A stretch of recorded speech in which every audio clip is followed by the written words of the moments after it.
Good evening and thank you for joining us here at GBS News 9. My name is Beatrice Njeri. Our sign language interpreter is Paul Mathenge. Do keep your comments coming in through our SMS line 21144 and GBS TV Africa on all our social media handles. To begin our bulletin, President William Ruto has said that he received the news of the death of the Chief of Defense Forces, General Francis Ogolla, with a heavy heart. The president described Ogolla as a passionate leader who strived to deliver on his mandate. Speaking on Friday when he visited his home, Ruto added that he is proud of himself for appointing General Ogolla. According to the president, Ogolla deserved the appointment because he was a professional and a leader. Ruto said that within the short period Ogolla was the Chief of Defense Forces, he made a huge difference. The president praised him for his efforts to reduce the cases of terrorist incidences, saying that he was smart and knew what to do. Ogolla and 9 other military officers died on Thursday after a military chopper crashed at Kaben in Todd Sub-County in Marakwet East. The KDF boss, 61, is said to be buried at his home in Mor Alego in Siaya on Sunday, April 21st.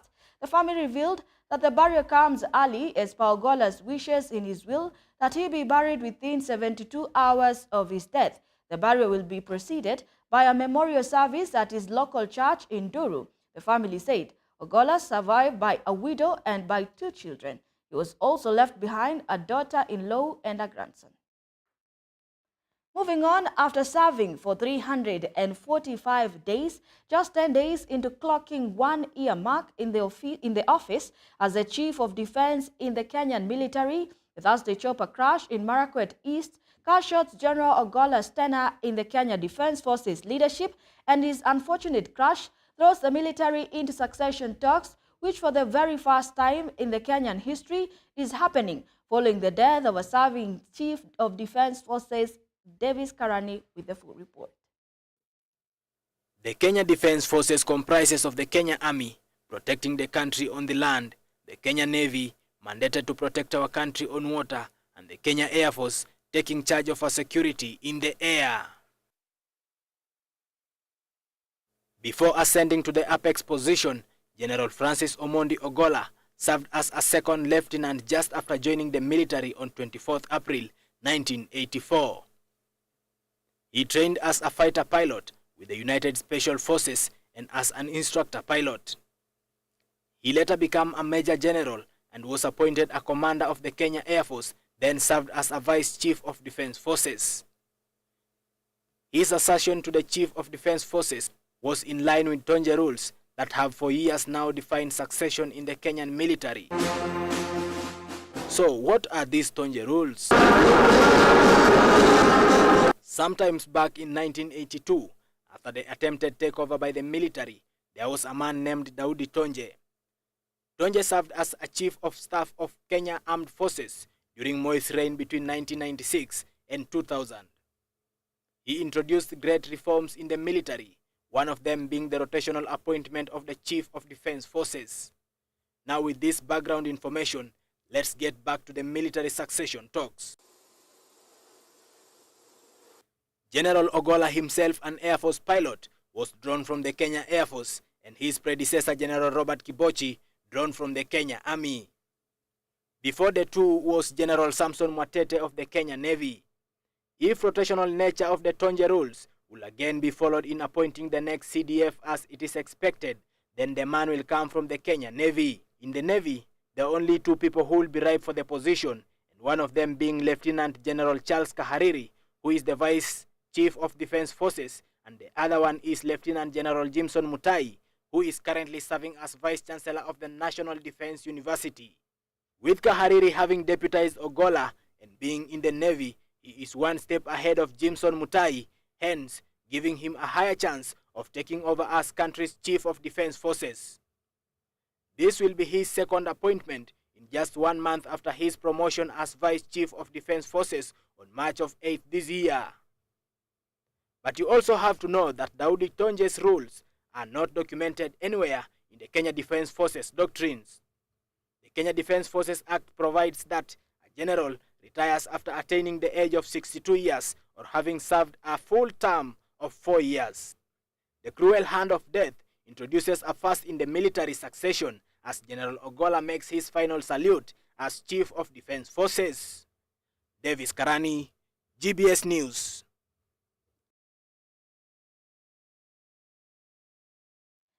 The family of John Kenyua Mureithi has started preparation for his burial after they were informed that their kin had indeed perished. The residents of Kirimuge, Kirinyaga Central in Kirinyaga County received the sad news that indeed their officer was among those who perished alongside the military boss. The brother, Joseph Muthi, said they spent the part of the day on Monday together where he had a project of poultry farming. He came in the evening and picked his daughter, who had come to visit the grandparents, and left.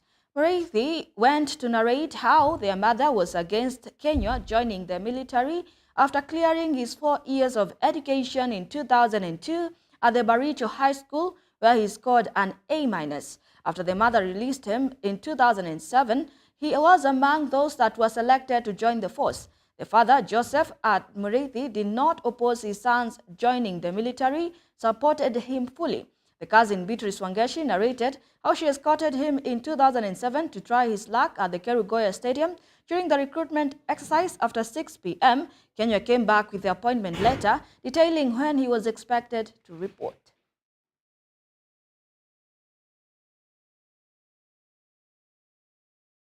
Wakati nirudi nyumbani nikaambiwa na hata Kamuku.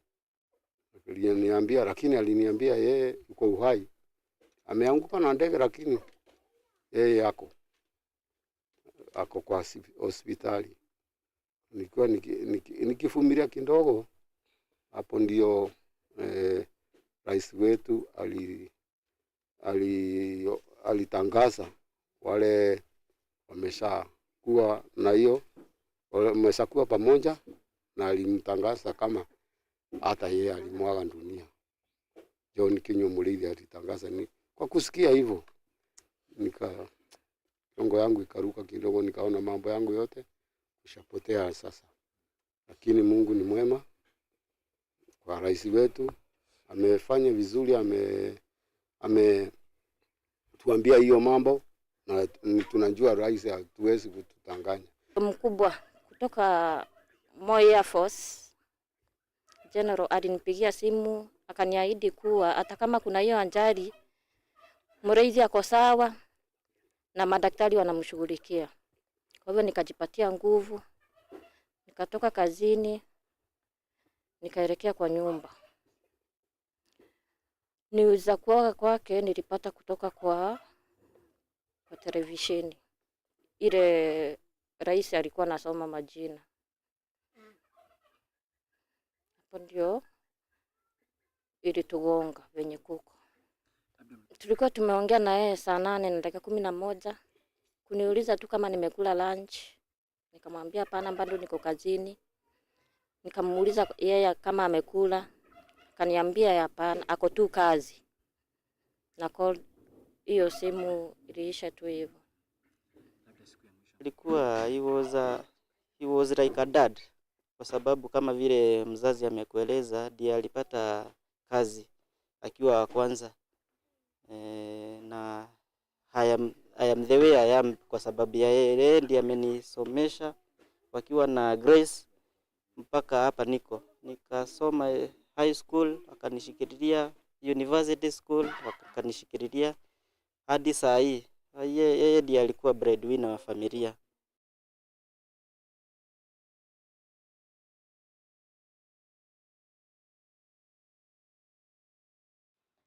As of today, there hasn't been any agreement reached between the Kenya Medical Pharmacist and Dentist Union and the government, extending into the second day following a court mandate for both parties to engage in dialogue and resolve the impasse, triggering a healthcare worker strike. The union engaged in separate discussions with the Ministry of Health representatives and the Council of Governors as per the decision of the Comprehensive Approach Committee tasked with addressing issues concerning both national and county governments.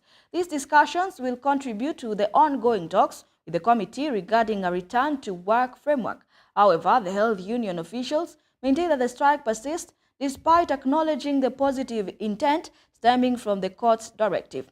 The court directed the government and the Kenya Medical Pharmacist and Dentist Union to convene a meeting and come up with a return-to-work formula by Friday, even as they continue with negotiations for 30 more days.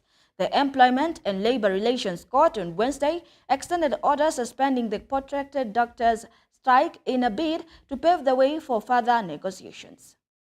The tunnel yet.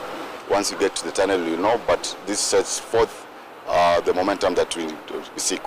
And when things meet the grid, we will be able to close this matter sooner than you think. However, we'd like to call out the counties that are yet to implement the CBA, because now the hammer falls on them.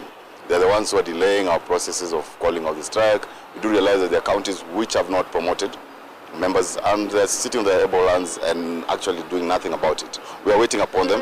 The return formula must always contain all the issues addressed in the strike notice. If you brought the issue of medical insurance, it must be captured. If you brought the issue of interns, it must be captured. But the issue of unnecessary arrears must be captured. Issue of postgraduate training and postgraduate remuneration must be captured. The issues of fees for postgraduate, the issue of employment of doctors, all these issues must be captured. The CBAs for the referral hospitals and for national teams to negotiate it, this must be captured in the return-to-work agreement. So a return-to-work agreement is like, it's like a blueprint for the issues that we put in the strike notice, that therefore gives the anchor to the implementation. The internship issue, we have packed it, albeit briefly, because there's a court order that came out and was served last evening, that the judge had stayed the illegal and irregular SRC circular, so it has been stayed. So we are just having a discussion on the modalities at which they can be posted as we wait for the outcome on the SRC circular.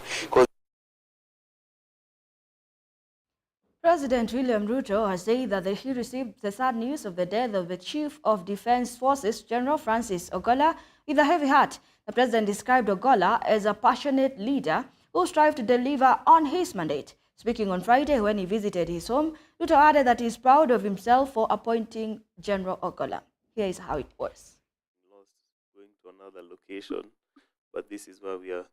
Otherwise, mine is just to say karibuni everyone. In Siaya. So help Your Excellency. The life which we are all yearning to get, and not just life eternal. So may God help us as we come to terms with what happened and befell our nation. And we are not only mourning our city, we are also mourning the other gallant soldiers who perished with him. So the Lord will give us opportunity to go through this painful moment courageously and in unity. And our prayer is that what has happened become the seed of our unity as a nation. Us in the military parlance, the fallout. He would tell us to wait, and when he thinks you are safely off to your destination, he will say, Deputy President and the rest, you may now fall out. We were all under his command at the airport, and we were with him 2 days ago at the Bomas of Kenya. Again, full of humor and full of hope for this country. And we were discussing many things, and I think sometimes the futility of life is a bit worrisome, that just the day before we were discussing with him the future of this country, the safety of our people. Here again now, we are preparing to bury him. I think I just want on my behalf and that of my family to say, Mama, please take heart with your family. Difficult as things are, trust that God is in control. Mama Eileen and your children, I want you to know that your husband, the father of your children,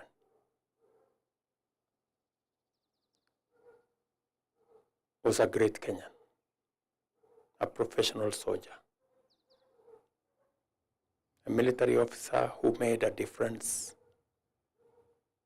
in our republic. And in his death, we have lost a man who I believe would have transformed our military. The transformation was already evident.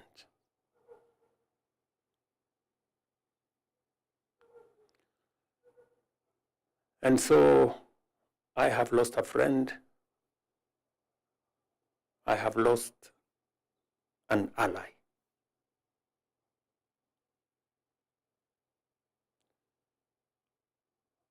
Poleni sana Mama Eileen and your children. In his humility,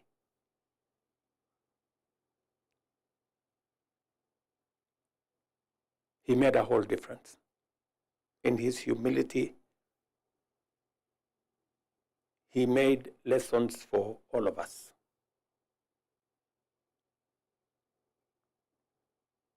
So,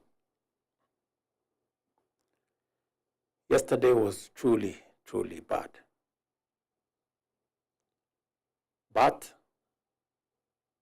because I am also sure, and because I know, General Ogola was a devoted Christian. He believed in God. And that gives us the courage, even in this difficult time, because we are sure that he is somewhere at peace. He believed in God in such an unequivocal way that members of his family are witnesses.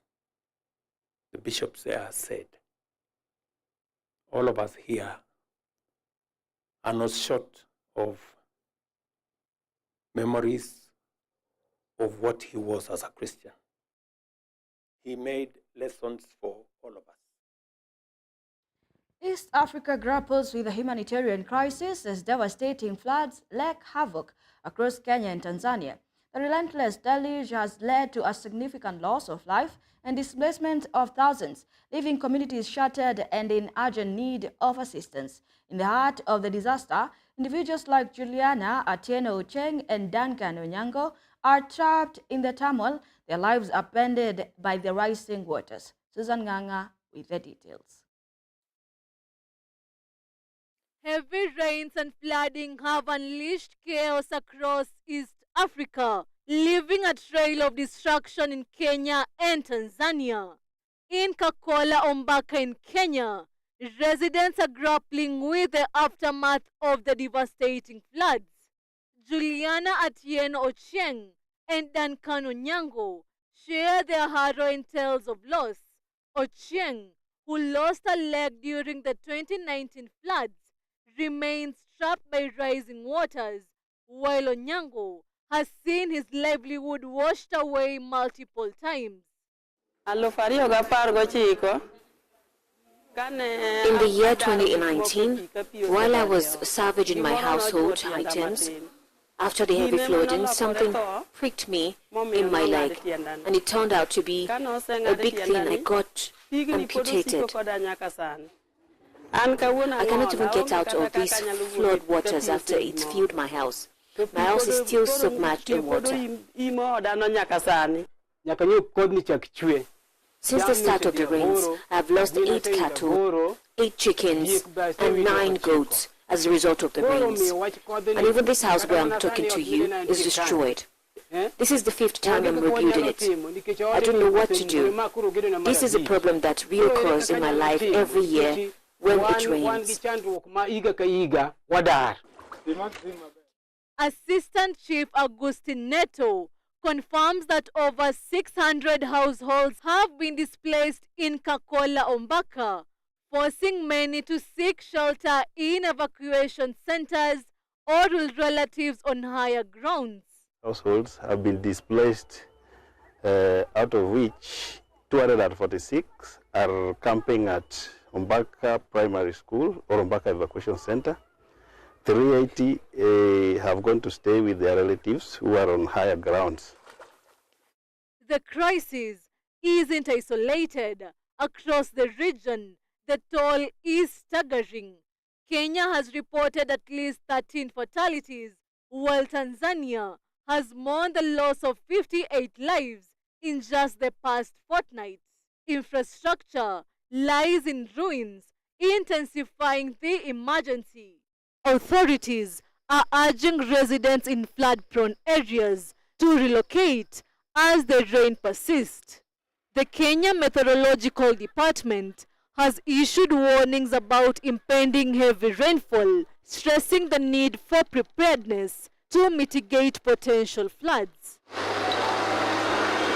Energy Principal Secretary Alex Oshira reveals that Masinga Dam, the largest in the Cascade, began spilling over on Wednesday night, for the first time reaching spillage levels since 2019.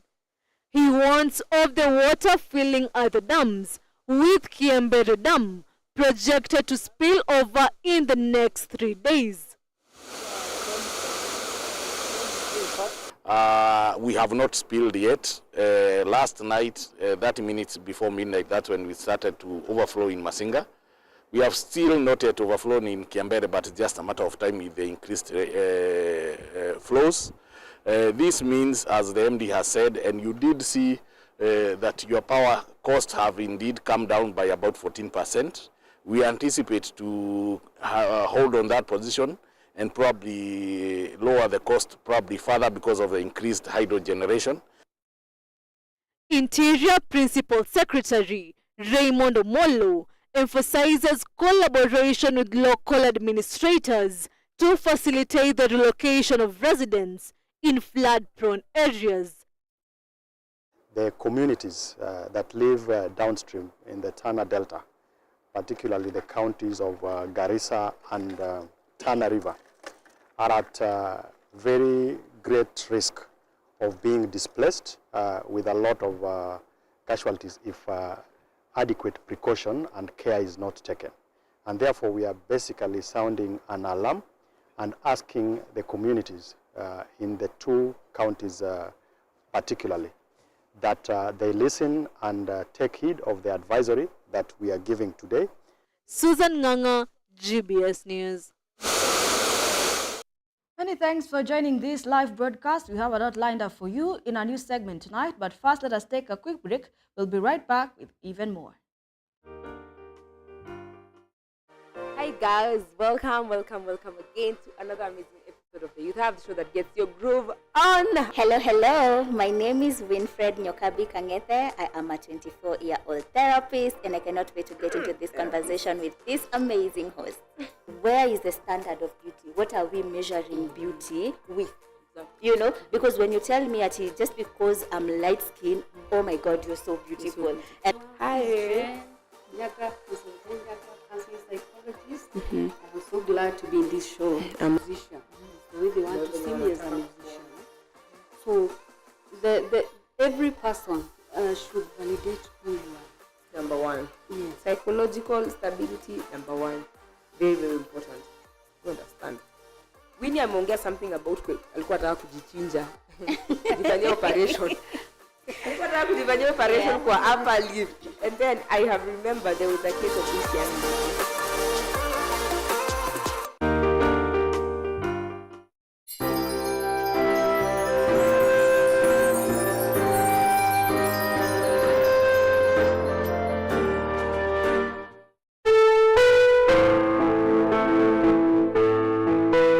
Sasa ikawa ni shida kukaa na mzee kwa sababu alikuwa anataka mtoto.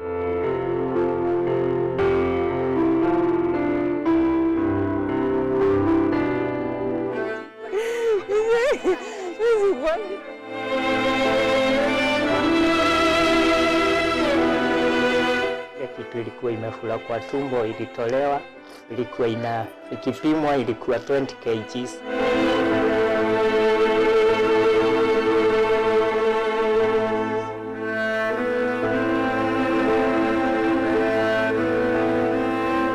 Lakini venye tulionekana kwa GBS, watu waliamua kutusaidia. Baadhi walitusaidia sana na nilipeleka mtoto wangu hospitali. Nikaona kukakuwa na giza. Alafu nikakuwa electrocuted.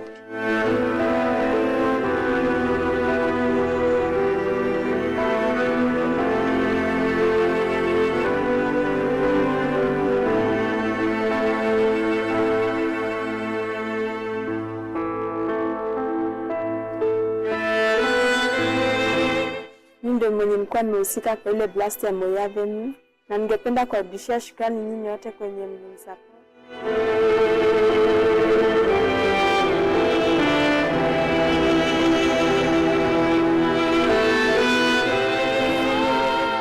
Kwa ile ambayo mkono nimebaki nayo, anipe maarifa ya ku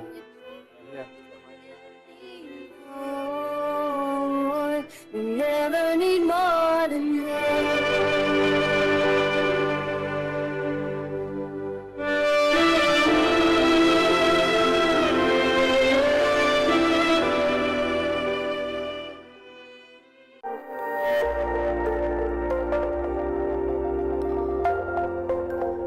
Everywhere, GBS.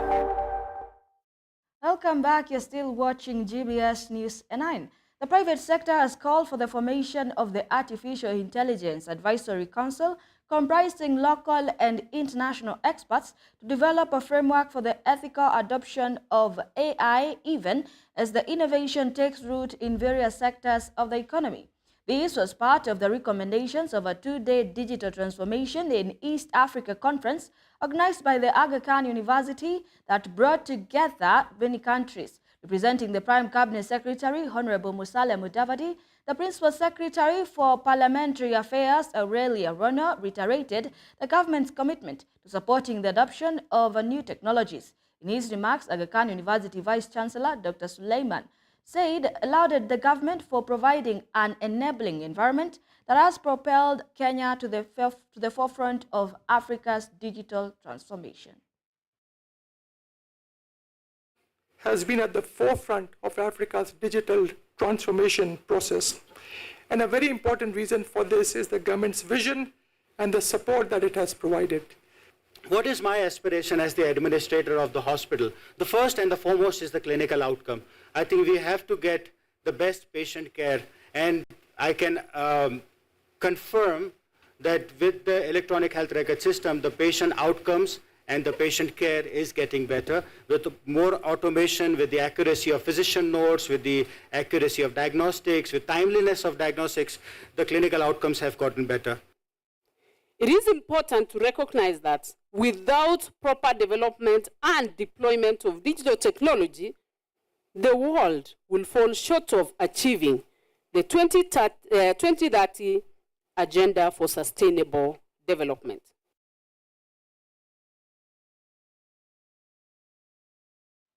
Convicted of murder, Joseph Irongo, popularly known as Joey, is contesting a High Court verdict that condemned him to death for the killing of a businesswoman, Monica Kimani.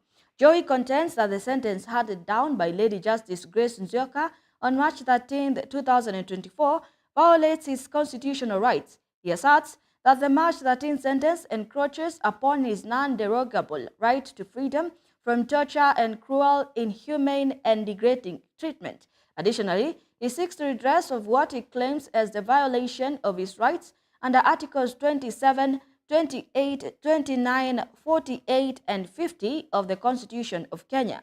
Joey, aged 33, was convicted for the murder of Kimani, who was gruesomely killed in her Lamuria Gardens apartment in Nairobi on the night of the September 19, 2018. Justice Nzioka determined that the brutal killing of Monica Kimani was intentional.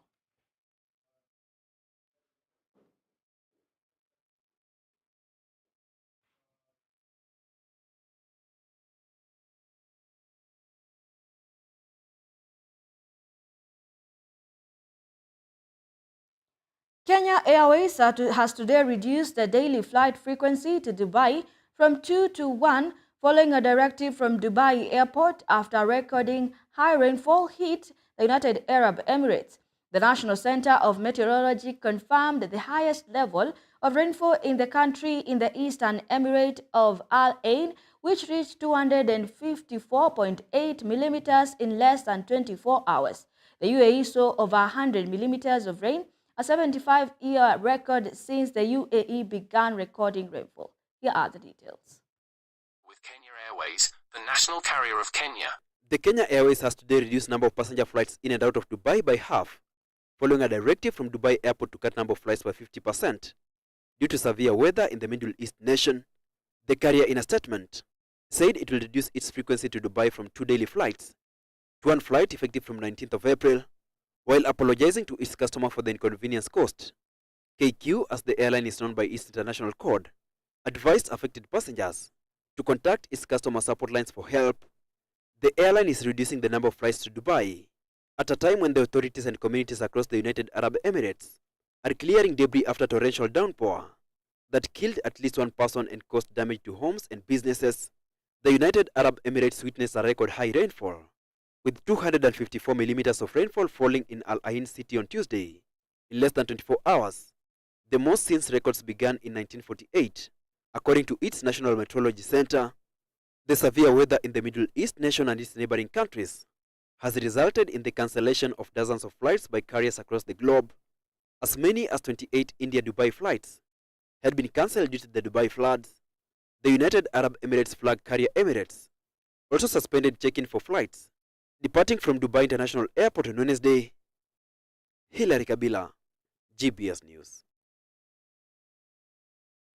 Aiming to highlight ways of unlocking Kenya's leather market's full potential, the Kenya Vision 2030 Delivery Secretariat convened a media engagement forum yesterday aimed at catalyzing the growth of leather and leather products in the country. Speaking during the forum, the Kenya Vision 20 Delivery Secretariat Director, General Kenneth Mwige, noted the value addition is a measure that Kenya as a country has not yet fully embraced, recognizing the significant potential of the leather and leather products value chain as a key economic driver, both within the framework of Kenya Vision 2030 and the bottom-up economic transformation agenda.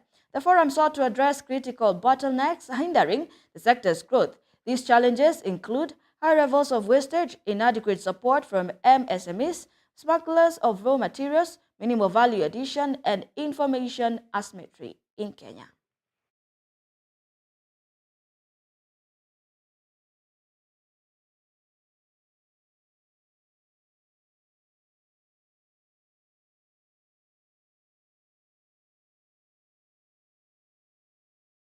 What we want to do is to find out what is the problem, what is the disconnect between the huge market we know exists and the numbers which are reported. And we want to move Kenya away from export of primary hides and skins and start doing value addition. Because the truth, as the president keeps saying, is that you will never move from a third world country to middle to high unless we do value addition. Africa's problem and the third world's problem is that we always export unprocessed goods, unprocessed agricultural items, everything is unprocessed. We export raw ores. As government, we are looking at it. What is it that requires to be done so that we can unlock that potential? And definitely, if we are able to unlock that potential, become a competitive manufacturing country, we will be able to grow our exports. More so, we will be able to reduce our dependence on imported other products, not because we are going to stop them, but because our products will be more competitive than them and we not have a market. We have to take care of the quality right from the farm level, the slaughterhouse, all the way to preservation, and all the way to the tannery. We would encourage tanneries to use all along, not even the tanneries, all across the value chain, would encourage them to use environmentally friendly chemicals.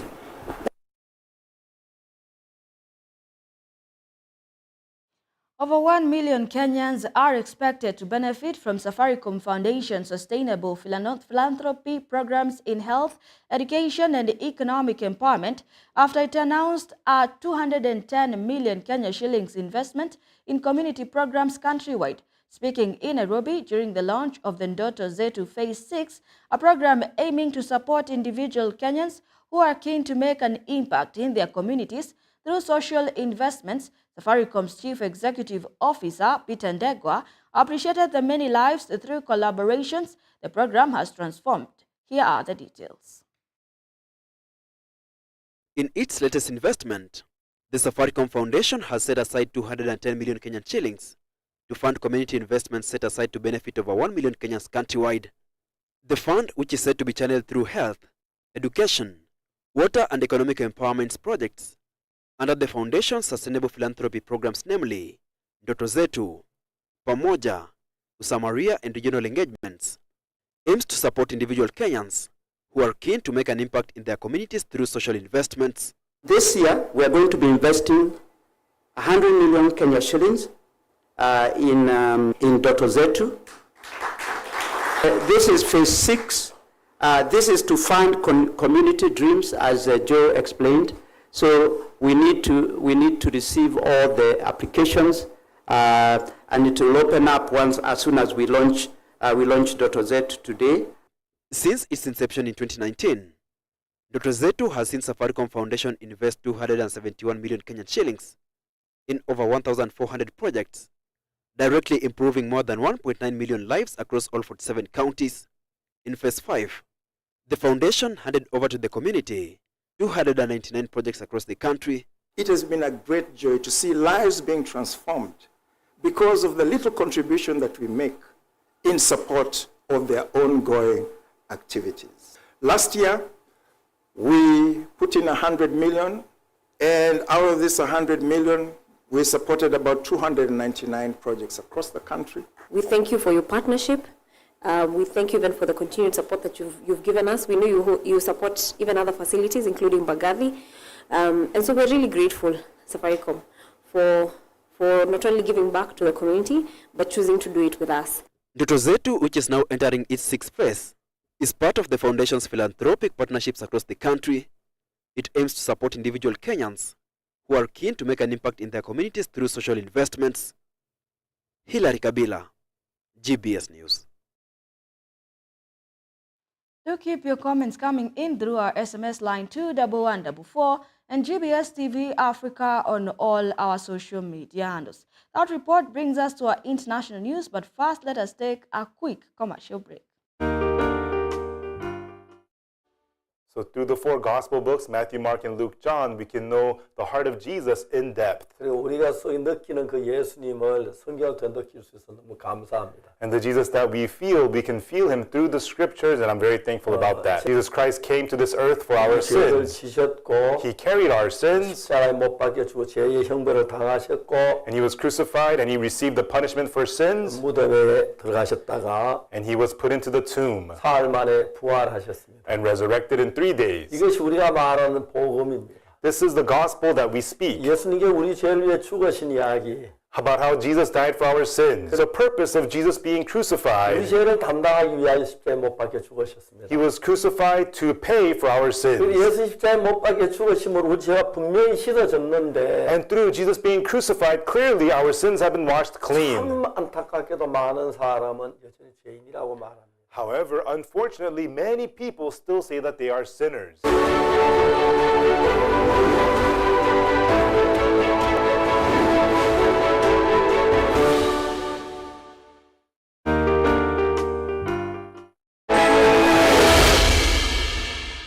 Welcome to the Insight Tonight. My name is Eugene Ochieng-Koach, and you're watching GBS TV. Yes, we have had partnerships. First and foremost, I want to talk about the nearest to me, IYF.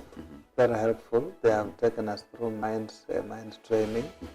And personally, I've been taken for mind training, not just in Kenya. I went out to Korea, and we were different public servants from different departments of different governments across the world. He said that he supports the bill. And now it has already passed the 2 steps, and it is going to be implemented. But you are not the first person to raise these questions. Kenyans have raised the same questions. Actually, there was this Kenyan who was asking in a funny way, and it went viral. Nani hana kwao? Nani hana kwao? And I believe the reason as why it went viral is because Kenyans could relate to this. But now, how come you're supporting this? What are the key challenges or opportunities in this dynamic landscape?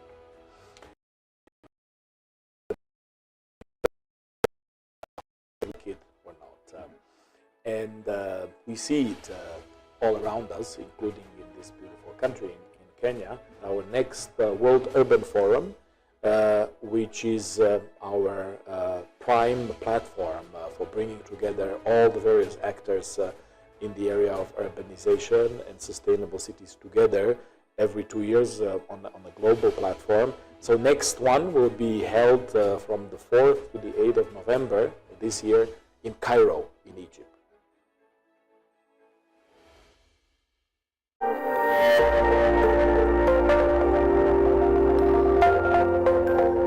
Everywhere, GBS. Welcome back to the broadcast, and now to matters international news. Almost nothing stops Japan famous high-speed bullet trains from running exactly on time, so to say, but a tiny snake slithered through a passenger carriage seems to do the trick, although for just 17 minutes. On Tuesday, a commuter reported to a station staff in Tokyo that a 40-centimeter snake, which equals 16 inches, had been spotted in the carriage of a train arriving from Nagoya, which was scheduled to depart from the city of Osaka, causing the train to be put out of service. Here is more on the same. Almost nothing stops Japan's famous high-speed bullet trains from running exactly on time. But a tiny snake slithering through a passenger's carriage will do the trick.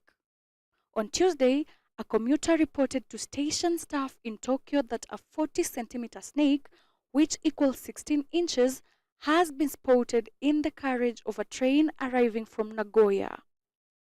The train had been scheduled to depart from the city of Osaka, but was instead put out of service as a precaution.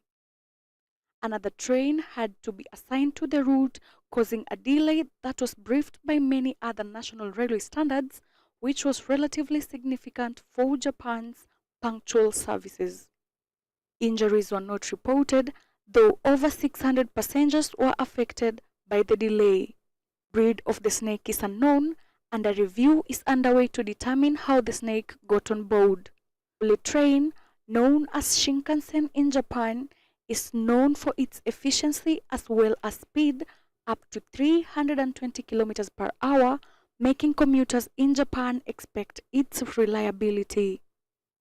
Ivy Maven, GBS News. In a bid to stabilize the nation, Haiti unveiled its new transitional council members on Tuesday night, marking a crucial step towards restoring order in the troubled Caribbean country. The announcement, made on Tuesday night in the capital Port-au-Prince, was met with hopeful anticipation by residents longing for a reprieve from the ongoing turmoil. Here is the full report. We hope this presidential council will do better, that they will work to bring stability to the country and restore security. We need a lot of stability and security so that we are free of this occupation. We want to live in our country, but instability and insecurity makes life hard. We need to be able to survive in the country. Some of the first things I expect from the Presidential Council is to re-establish security for everyone. And second, they must arrange to set up an electoral council to organize elections to have elected officials and have leaders who have actually been elected.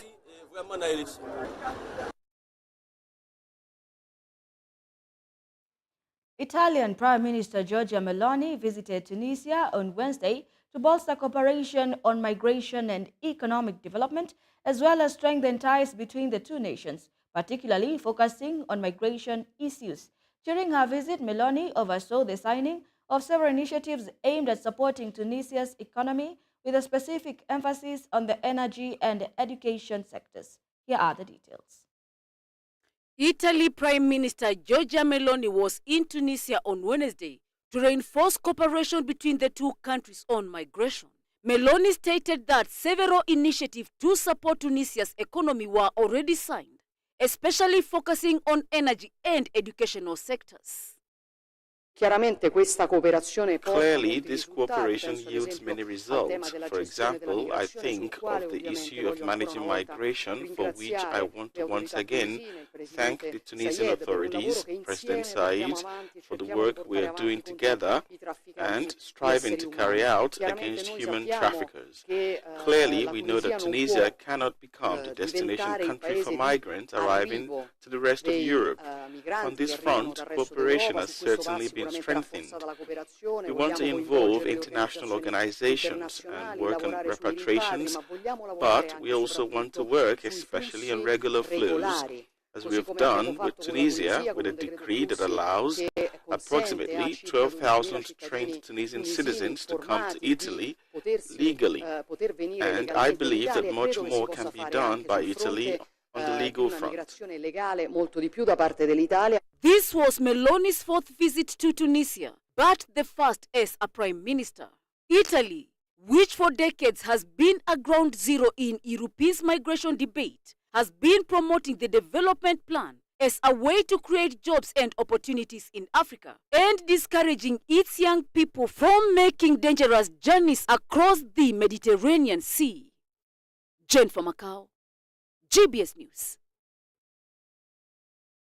Campaigns for the upcoming parliamentary elections in Togo are in full swing amidst escalating tensions. With just weeks to go before the April 29th elections, the country is bracing for the potential political shifts.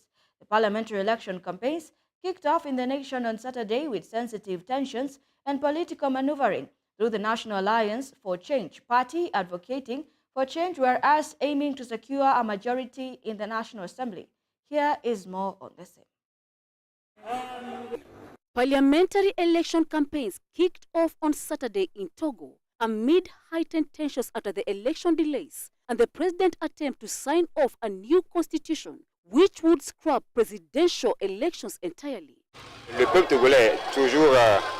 The Tongolese population is always in support of the opposition because we're tired of the way the government has been ruling the country. We always vote against them during elections. We all know they're always trying to rig the elections.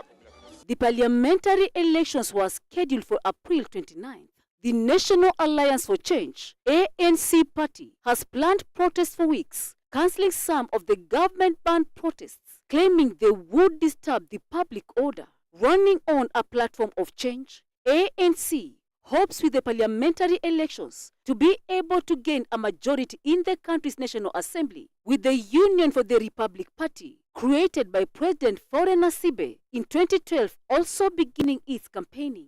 From his office in Lome, Paul Amegapo, political analyst at the Tambama Institute for the governor, stated that these elections could allow the opposition to win a number of seats in the National Assembly. Those in power now do not have the guarantee to get the 4 out of 5 votes.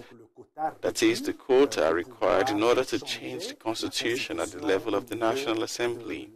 Eventually, those in power could now have the guarantee to have the 4 out of the 5 quota required in order to change the constitution. And if the ruling party is unable to change the constitution at the level of the National Assembly, the president will be unable to delay or cancel elections through constitutional means. They have 2 weeks to convince 4 million voters ahead the vote scheduled for Monday, April 29th. For the vote.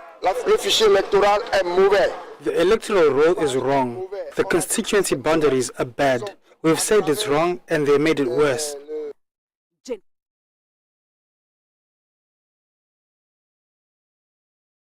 Thank you, Jennifer Macau, for that detailed report. And now for sports lovers, it is time for your most anticipated part of the news, the sports news. Let's get sporty.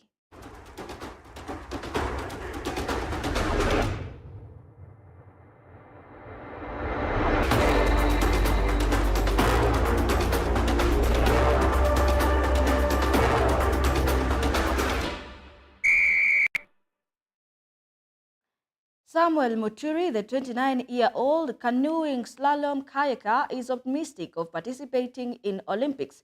He was unveiled as the gold winner, Central Region, in the ongoing Tujiamini initiative powered by SportPesa. Muturi, who made history when he became the first Kenyan slalom canoe kayaker to reach a semi-final at the 2019 World Championship in La Seu d'Urgell in Spain. During his debut, he received a 500,000 Kenya shillings award in support and recognition of his talent, which he now seeks to take to the next level with a vision to be Kenya's first ever Olympic canoe slalom kayaker.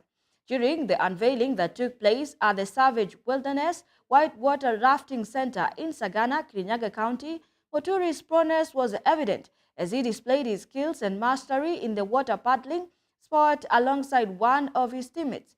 As he continues to make waves in the world of water sports, with an aim of representing Kenya in the 2028 Olympics, Muturi elaborated on his commitment to attract young talents and grow the niche sport in the country. Muturi trains local youngsters around his home in Sagana, hoping to encourage more people to take up water sports and put canoe slalom kayaking on the Kenyan Olympic agenda.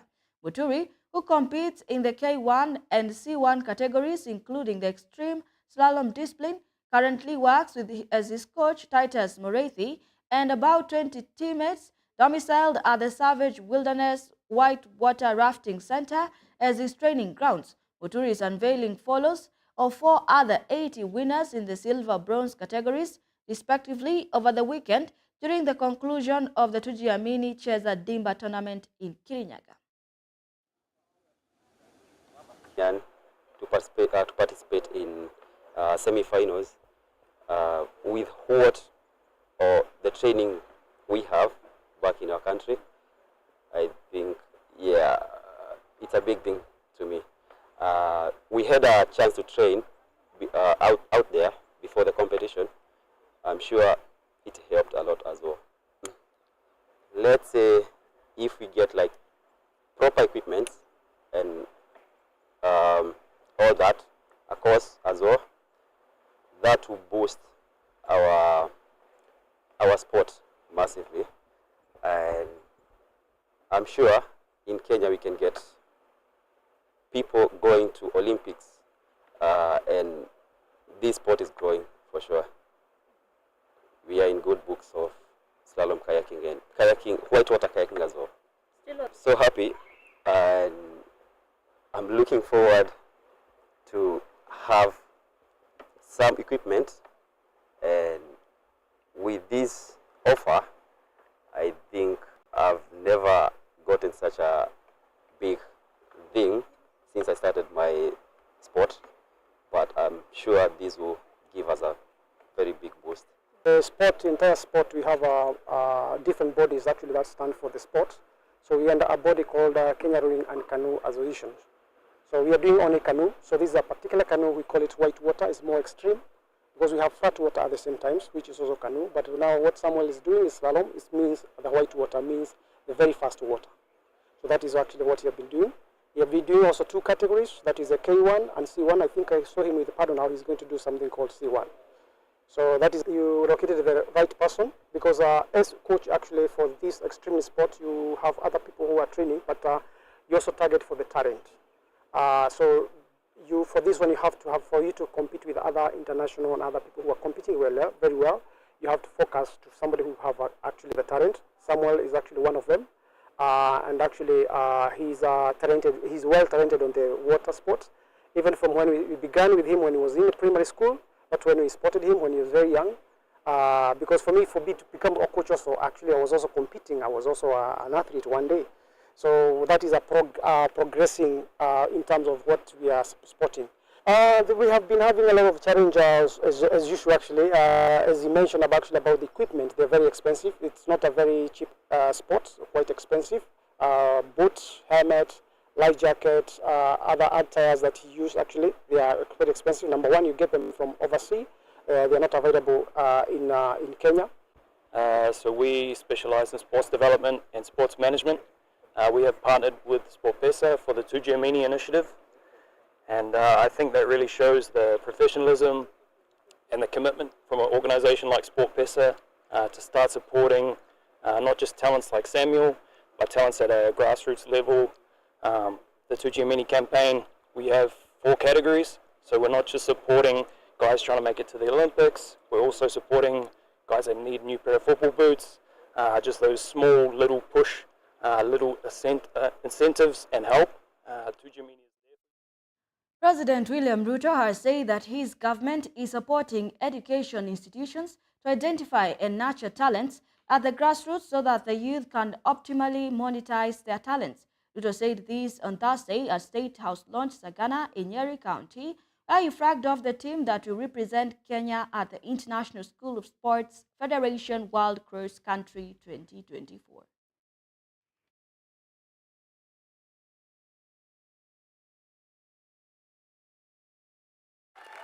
congratulations on being part of the team that will represent our great country in the championships next month. As I have been informed, there has been a rigorous process to identify the team that will represent Kenya, and I'm very privileged this morning to receive you, potential champions, for the event next month. The exercise that has gone into identifying you as the team to represent Kenya is a rigorous exercise, and I am very confident that we have the best to represent our country next month. And because we have the best, I am sure we will emerge as the best from the championships. All of us, 55 million Kenyans, will be watching and will be cheering you on. So be sure, be confident that the whole country is standing behind you. And we believe and we pray that God will give us and give you the fortitude to win the races that you will be running. And this team selected, you said, and all of us, our athletes have demonstrated to us that excellence is attainable.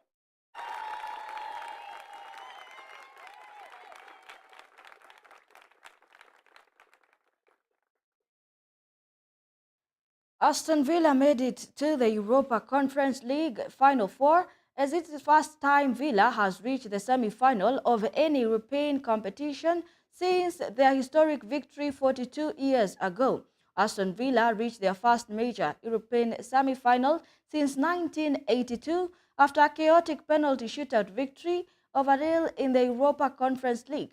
Villa won the tie 4-3 on penalties after the sides locked at 3-3 after 2 legs. Aston Villa's keeper shown the yellow cards in the win over Real in the quarterfinals. He was carded once in normal time and again during the penalty shootout, but was not sent off due to UEFA rules. Here are the details.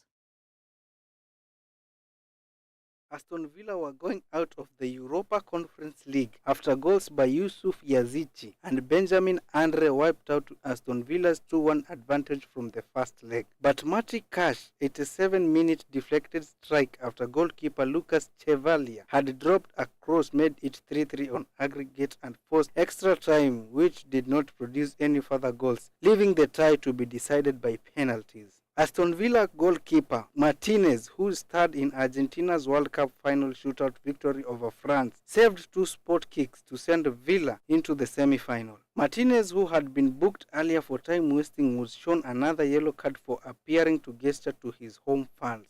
Martinez, who had already kept out Nabil Bentaleb's attempt, was allowed to carry on as his initial booking was not carried over into the penalty shootout. Martinez then went on to keep out Benjamin Andre's attempt as Aston Villa advanced to the last 4. Aston Villa will face Greek side Olympiacos in the semi-final. Emiliano Martinez will be suspended for the first leg of the Europa League semi-final against Olympiacos, but he will be available for the second leg a week later. John Kinyanjui, GBS TV. And that sports news brings us to the end of our news segment tonight. As always, here at GBS News at 9, we make your news our business. My name is Beatrice Njeri. Our sign language interpreter is Paul Mathenge. Good night.